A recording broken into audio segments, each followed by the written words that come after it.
Hey you guys, yes, it is true. I am asking you to please memorize Romeo and Juliet's prologue. I understand memorization is a tough thing, especially for something as foreign as Shakespeare, but I do really want you to give it a shot. I have a couple of reasons for that. It's not just to torture you. So I want to go over those with you real quick. The first reason I want you to memorize all 14 lines is because memorization is an important skill. You need to memorize your multiplication tables. You need to memorize how to spell words. I know modern technology has made it really easy for us to get away with not remembering anything. We can save things in our phones. We can save things in our email. We can Google search anything we want. We can find out Wikipedia stuff easily enough. But memorization, I think, is still an important skill, something we don't do enough. And that's one of the reasons I want you to memorize the prologue. And reason number two is probably much more important. As you memorize the prologue, I think that the iambic pentameter, I think that the flow, the cadence, the tone, all of these things that Shakespeare uses in the rest of the play will become easier for you to understand. As you memorize the prologue, you're forcing your brain to remember words in a certain order that are not really natural to us. The meaning will come, we'll start to get how the lines are put together easier. So, those are the two reasons why I want you to memorize the prologue. Without further ado, the prologue of the tragedy of Romeo and Juliet. Two households, both alike in dignity, in fair Verona where we lay our scene. From ancient grudge break to new mutiny, where civil blood makes civil hands unclean. From forth the fatal loins of these two foes, a pair of star-crossed lovers take their life, whose misadventure piteous overthrows doth with their death bury their parents' strife. The fearful passage of their death-marked love, and the continuance of their parents' rage, which but their children's end not could remove, is now the 2 hours' traffic of our stage. The which, if you with patient ears attend, what here shall miss, our toils shall strive to mend. So what does all this mean?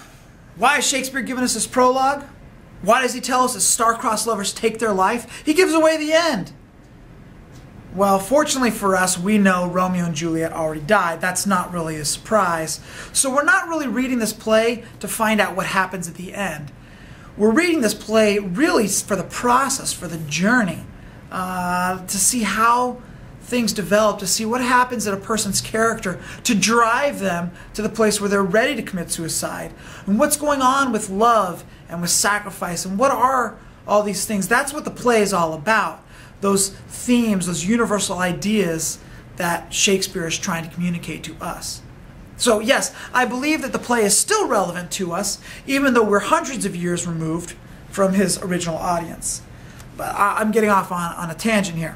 Let's get back to the prologue. Let's talk about what it means. So, what's all this mean? Let's try and go through it, figure out what some of these things mean. Two households, both alike in dignity. Two households. We got two families. Capulets, Montagues. Romeo is a Montague, Juliet's a Capulet. These are the two families that are equal in dignity living in Verona. They're equal in wealth, they're equal in social standing. So they are two of the major families in the city. From ancient grudge break to new mutiny, where civil blood makes civil hands unclean. The fight going on between the Capulets and the Montagues is an old fight going on for a long time. But something has happened at the beginning of this play to create a new mutiny, a new fight, and not just a fight of words, but fight of blood. There's people who died right here at the beginning, where civil blood makes civil hands unclean. The blood is on their hands because of the killing going on. From forth the fatal loins of these two foes, a pair of star-crossed lovers take their life. The fatal loins of these two foes are the children. So you've got the Montagues with Romeo, the Capulets with Juliet. Those are the product of the loins. These are the children here. And they're star-crossed lovers who take their life. It's a beautiful phrase, star-crossed lovers. It means, it carries with it the idea of fate, of destiny. They have been destined for this tragic death. Their stars have been crossed. In lines 9, 10, and 11, we get a little bit of a summary here again, as Shakespeare tells us once again, the fearful passage of their death-marked love and the continuance of their parents' rage, which but their children's and not could remove.